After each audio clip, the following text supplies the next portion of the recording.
welcome back. And we are moving into our first conversation for today as we are joined by Senior Superintendent Howell Gillett, Regional Commander for Eastern Division, Region 1. Good morning and welcome.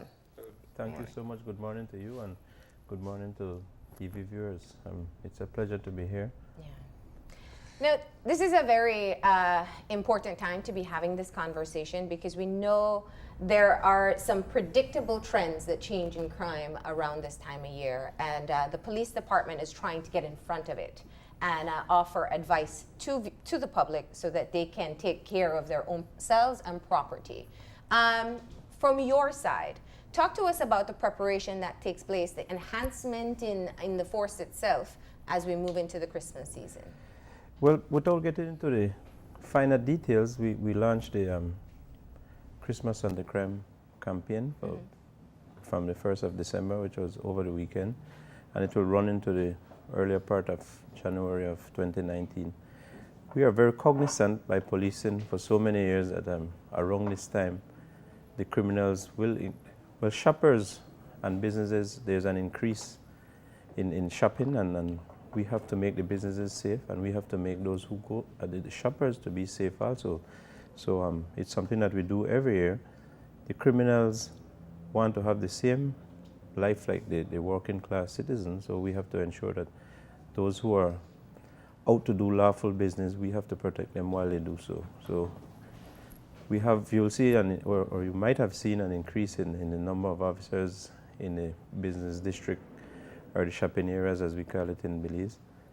And that is a direct, our direct response to the increase in shopping around this time. So we want to make it as safe as possible. But we cannot do everything that will make it foolproof. You have to do your part as the shopper or as the business owner, and that's why I'm happy to be here today to discuss some of the tips that you could employ to be safe.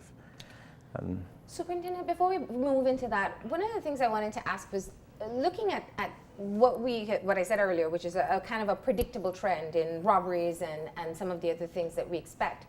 You know, criminals are criminals by profession, and they enhance their trade as the years go by. And so the police department has had an anti-crime Christmas campaign every single year, recognizing that we still see businesses being robbed, people being robbed of property, and all other similar crimes.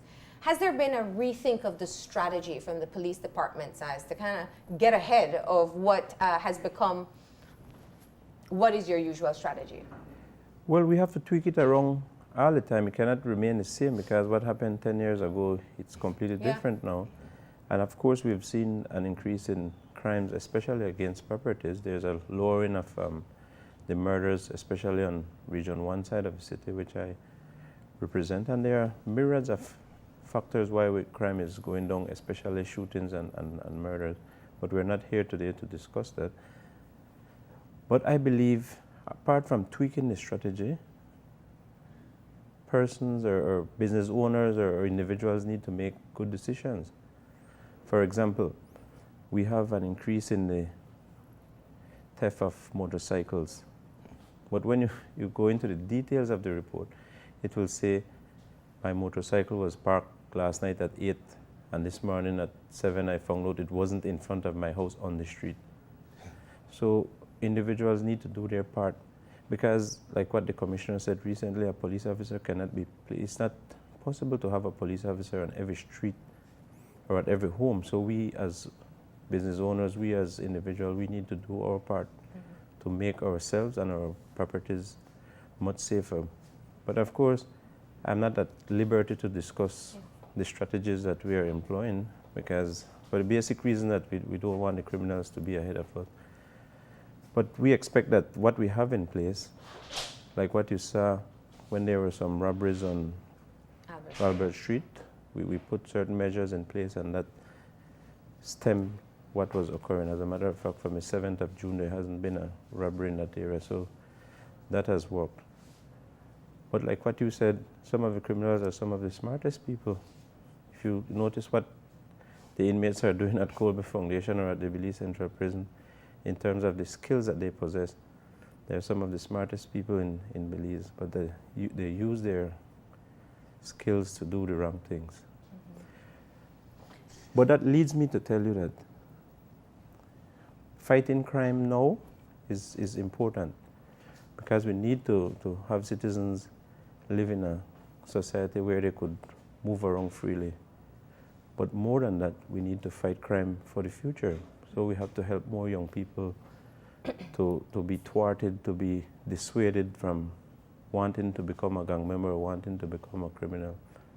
Because being a criminal is not easy, because your life is at threat at all times.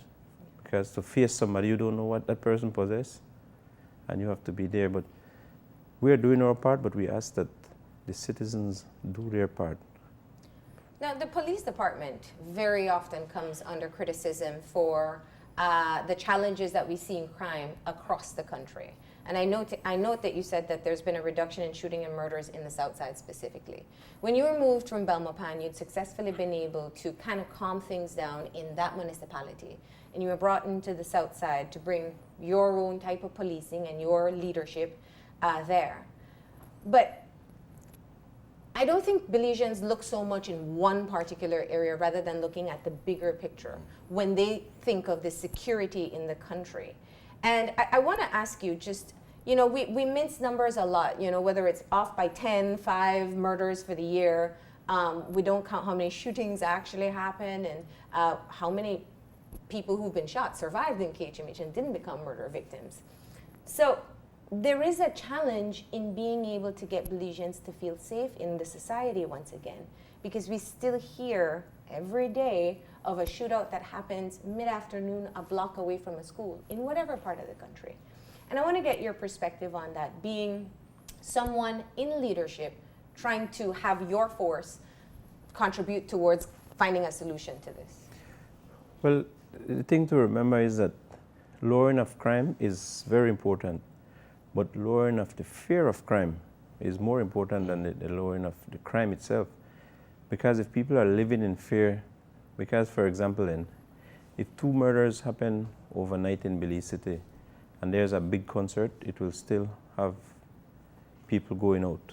But for example, if it happens in Belmopan, people would be scared to go. But all that could be avoided if we attempt to lower the fear of crime. And ways to do it is to high visibility patrols, meaningful ones though, not the ones with your glass up and AC on and you're just circling in the area. The ones where you stop and talk to each and every person in your neighborhood so that people feel that I could call this person. It's like a football game. I've said this before. When you go to a football match, it would be much easier for you to be there at the game if you know some of the players. For example, you could say, Mr. Somebody should have kicked with his right foot instead of his left foot. So you could relate to that person directly, and that's the same way with policing. And that the other thing is your response time must be very, very adequate, because if somebody is in distress, the person must feel, I'll just wait a few minutes and help will arrive. And those are some of the things that lower the fear of crime. And then people want us to be professionals in terms of a report is received. We must deal with it professionally to the courts. It's not all the time, and it's not what people are saying on the media. It's not the narrative that says that the conviction rate is at 3%. That's a lie. It differs at the magistrate court level and the Supreme Court level, but it's nowhere close to 3%. But that's the narrative for some time, and nobody has ever really countered it with the real facts. But I believe at the end of the year, when we give our statistics, that will be part of it. Now, this might be the last time I have the opportunity to speak to the police department for this year. So, because I know that each police officer, whether WPC or PC, our Belizeans are human just like we are, and they want to celebrate the Christmas. Kindly allow me to tell them Merry Christmas and season greetings, because we do, everyone in Belize appreciates every single good police officer. We love them. Now, that having been said, you have an interesting role, because you have to do 3 things. You have to develop some level of confidence in the public that the police is doing what they're going to do. You have to develop some fear in the criminal to let them know that the police are coming for them.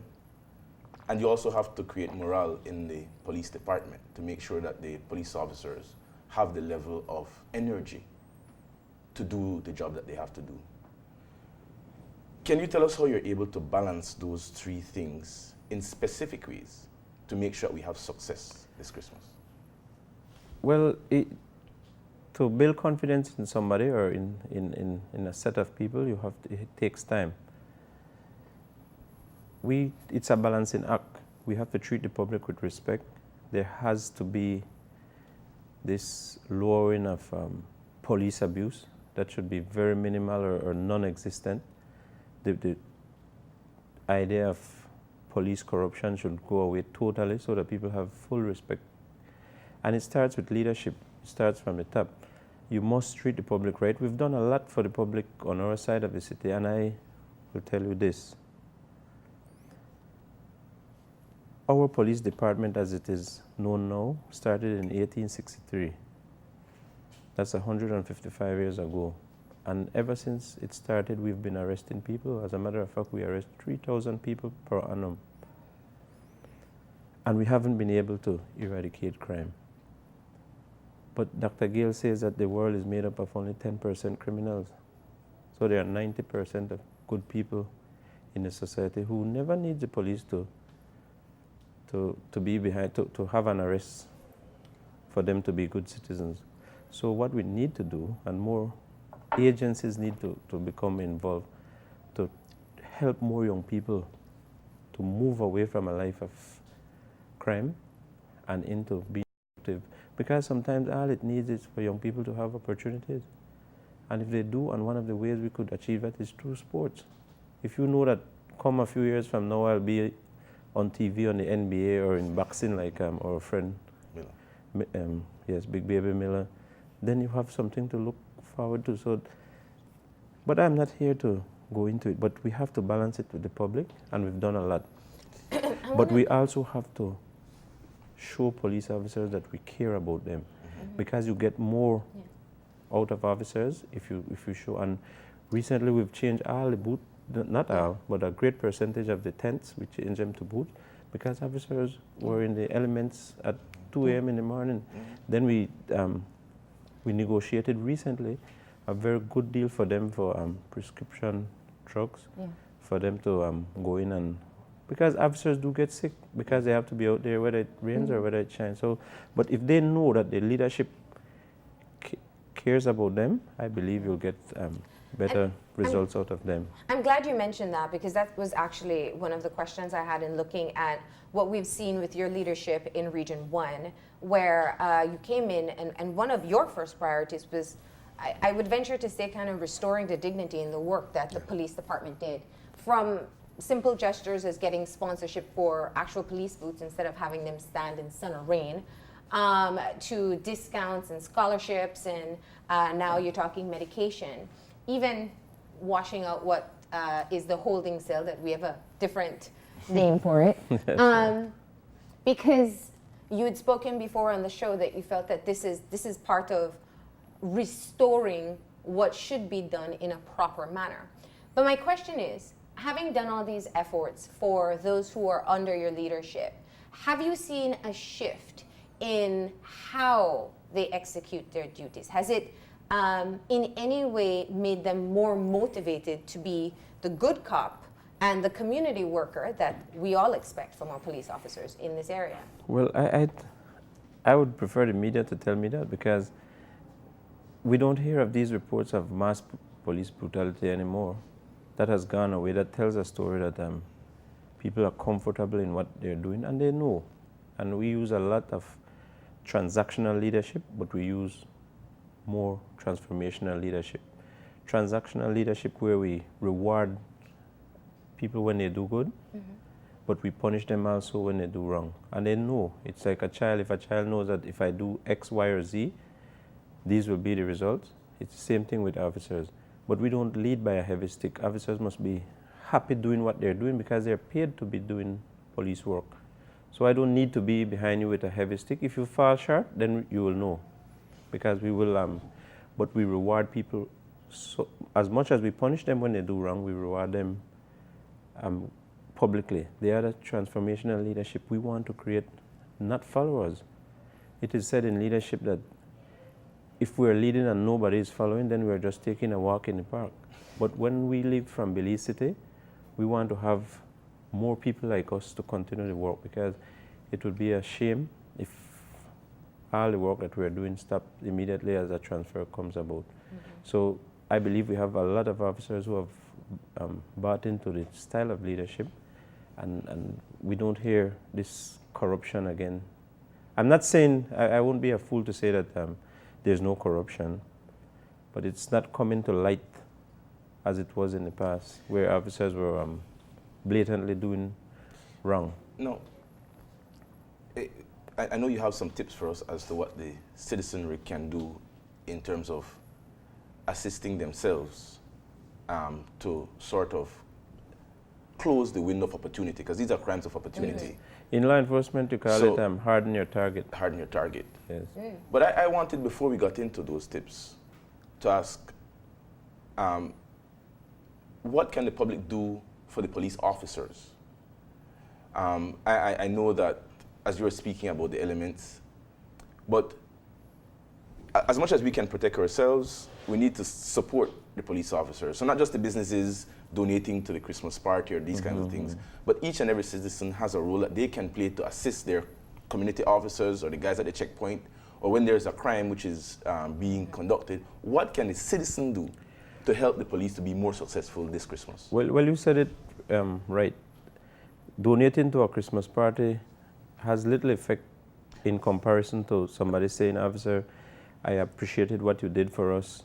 I'm really proud of what you did," and be a part of the police. So Robert Peel said in 1922, he was a British parliamentarian. He said, "The police are the community, and the community are the police are the community, and the community are the police." Be a part of this change to bring peace especially in Belize City. I want it for the entire country, but my jurisdiction is Region 1, which was formerly known as Southside. But you can be and tell us what is occurring. These gunmen, I hate to refer to them as that, but for the want of a better word, they have parents, they have mothers, they have sisters, they have brothers. They have neighbors? Yes, they have neighbors. And don't let the criminal feel that you're a snitch because you do the right thing. Because that's the 10%. Criminals want people to feel, oh, if I call the police and tell them, but you see the police has a role to play, because if the neighbor calls you and say, a gun is hidden at this location, at this house, nobody should ever know that that person called.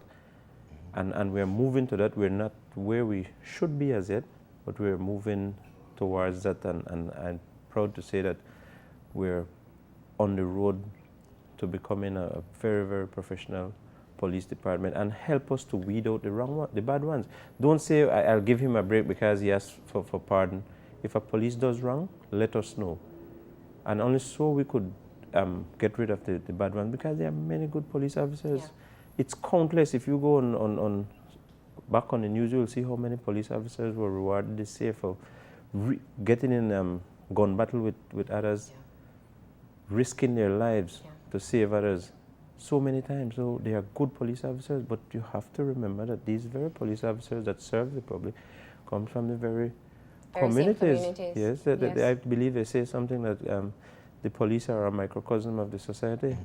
So we try to... And we do know that we did lose an officer this year in the line of duty. Yes, and I would be remiss if I don't say publicly, we want to still offer our sympathies. We went all out for the family at that time, and it's sad to lose a police officer, especially in the execution of his duties. And I want to say this, that the bulletproof vest that we recently acquired has little to do with his, that was in process for over 3 months, and we've retrofitted the officers who are frontline, who will respond to a critical situation, and there are more to come. But it's for it's for countrywide. But we will continue. I believe today, I will be signing an agreement with one of the big businesses in Belize City to offer a sizable discount to police officers in groceries. I will tell you why. That stems or help to stem corruption. Yeah. Because what happens, the officers who work, many of them who work on our side of the city come from another part of the country. So they will leave their family behind in a house, and they will come to Belize to rent a room for when they are working, and when they go on day off, then they will go back. So they have to be financing 2 homes. And we wanted to make it as comfortable as possible, because I prefer to hear the officer getting a discount at a business place than to hear an officer extorted somebody for $50 or $100. Or accept a bribe. Yes. So You know, I want us to get into the tips. I just have one question. I think in looking at the specific area of Region 1, which is also Southside. You know, when you talk of the efforts that you've made in professionalizing the force in that area, I think we've all seen the work that you have been doing. But I can imagine, you know, Southside is where the majority of the gangs in Belize City are based.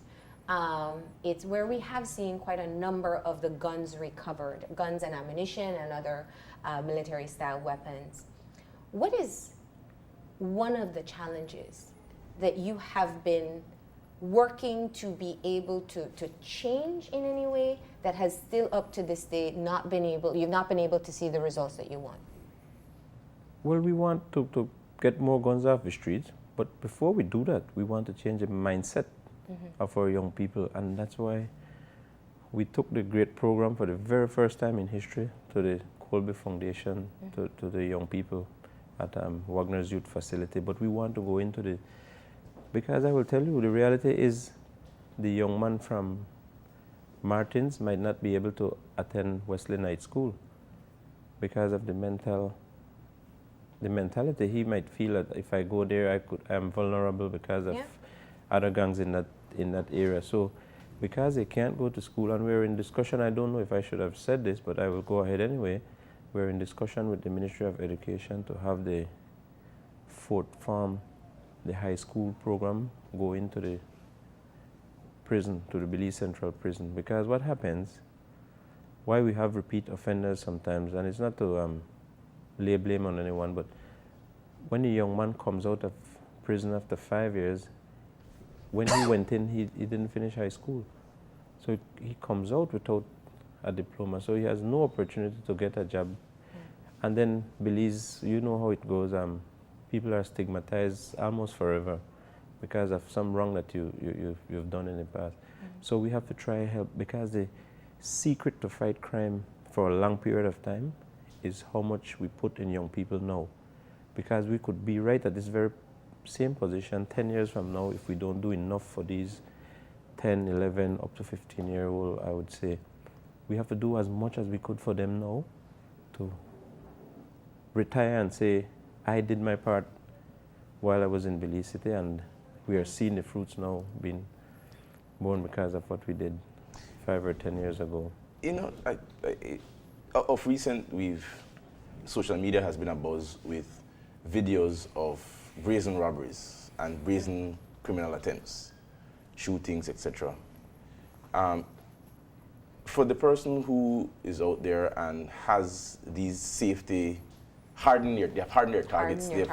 They've put up security cameras, they've hired a security guard, but we're still seeing, it's almost like the criminals don't care about those safety or security measures. Is it just that we're more technologically advanced, and this has always been the case? Or is there a shift in how brazen and how... Well, there are increases in brazen acts across the country, not only in, but like what somebody said recently, much effort has been placed on our side of the city because it was the area that was impacting the country most negatively in the recent past. So a lot of effort was placed there, but I believe there's been a reconfiguration, a rethink to include other districts. But licensed gun holders have a responsibility to play also, because lots of the guns that are on the street are people who carelessly lost their guns or placed them in places where they were easy to be. It's not a responsibility, it's a legal obligation as a licensed gun holder. Yes, and if somebody, one of the tips that I want to tell people is that if you're being robbed and you don't have the upper hand, give what you're being asked for. But if you have the upper hand, as you've seen on a video in I believe it was in the Kaya district where the robber's gun was had fallen to the ground, you have an obligation to save life, and you'll be justified. So licensed gun holders, you're not just to get a gun just to carry it to boast that I have a gun. Yeah. You need to protect your property and yourself. Yeah. But you must do so within the confines of the laws. Yeah. So let's move into our Christmas tips for today, because you know, I'm sure business persons as well as your average citizen, you know, we want to know what we can do to protect yes, but ourselves. I just want, before I go into it, I want to warn that what I'm going to say is not, it's not going to protect you 100%. Yeah. You have to make your own decisions Yeah. based on the circumstance. Yeah. But do not, one of them is to do not display large sums of cash. Never leave your personal belongings unattended, and it happens all the time. Yeah. We hear of people, I left my purse on a seat in the terminal. It's very hard to recover like that. You must be more careful on that. The old age one that we always tell, because in the Christmas season, there's an increase in drinking. Yeah. But if you do, and then because of that, every year we see an increase in the number of traffic accidents, which sometimes lead to an increase in fatalities. So, like I said before, individuals need to take responsibility of their actions. Yeah. We cannot be everywhere, and we cannot tell you everything to make you 100% safe. Do not place handbags to your side, especially Albert Street now is crowded because of the security arrangements there, and it's a Christmas time and people go to shop. Mm-hmm. For ladies especially, because we've seen it with sexual crimes, if you go out, you have to be observant. Yes. While you're drinking. Look at who is mixing your drink. Don't leave your drink unattended. Don't go to the restroom because your BFF could be your worst friend. Yeah. And also be careful who you get a ride home with as well. Very much so. I have that in it. No, regardless of how polite the person is seen to be, still don't take that ride. You know, in England, when I worked there as a police, I was there for some time, working to learn their system. They have a specific bus that goes around in the county at the different clubs to pick up these ladies who are vulnerable after Thursdays to Sundays. Wow. So I'm not saying we're there yet in Belize, but it does occur in the bigger police forces. The other thing, people like to advertise what they have on social media, and that's why we have these home invasion. Well, I'm buying to what the media calls it. These aggravated burglaries, the media calls it home invasions, whatever word you want to use. For example, then, I saw a post on Facebook on the 18th of November where somebody said, "Grieger, here I come." That tells the world that Empty you're going. House.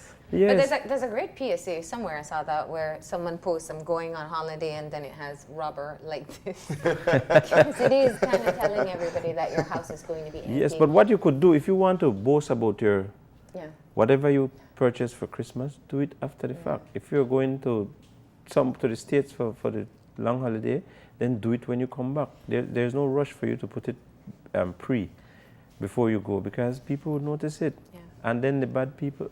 And then one of the things I wanted to just discuss, because we're quickly running out of time,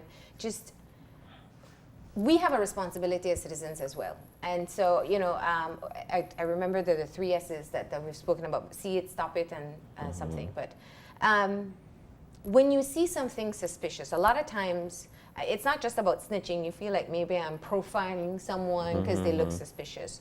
Who should we call? When should we call? What are the circumstances we're looking for? Because I can be in this neighborhood and see somebody circling a few times.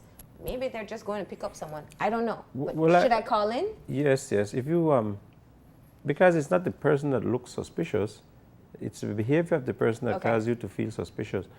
But what I noticed over the years in the different formations that I've worked, the neighborhoods that have a neighborhood watch group, they are the safer ones. Because each neighbor is looking after the other neighbor and they say something about it. As a matter of fact, there's a neighborhood watch group in Belmopan where the neighbors come out and this would-be robber is isolated because he's outnumbered. I'm not telling the public to go after somebody who has a gun, but if you believe it's a serious situation, then call in to the police. And 911 is always there for you. It wasn't working well a few weeks ago, but I believe the problem has been rectified. Okay. So we could do that. But there are a number of things, and Yeah. Can I ask this as well though? In terms of deterrence, I've asked this before. In terms of the police have a lot to do, but in terms of the police being proactive in getting the criminal to understand that the game has changed, as Marlene was asking one of the first questions. yeah. A simple thing like, we call it entrapment.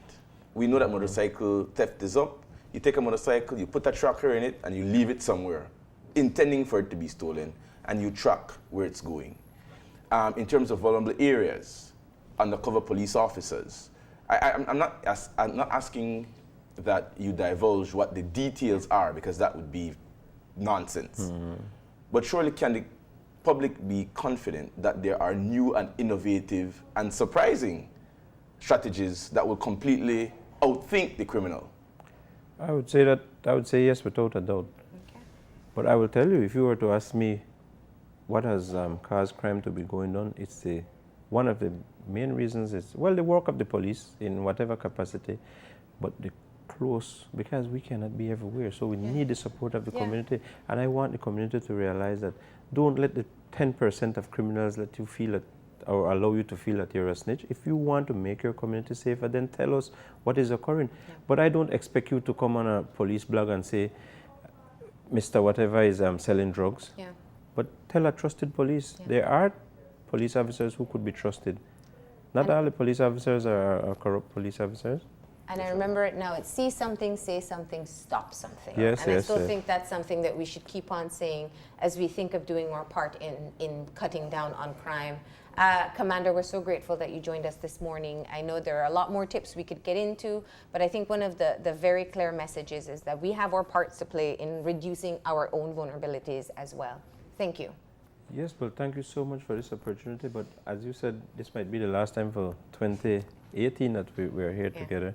So I just want to wish every police officer throughout the length and breadth of this nation, their families, and to all people living in Belize, not just Belizean citizens, but others living in the country. We want to wish them a very Merry Christmas, a very safe one, of course, and we wish them the very best for 2019, and continue to work with your local police in whichever part of the country, so that we stem some of the things that we've discussed here today. And season's greetings to you as well.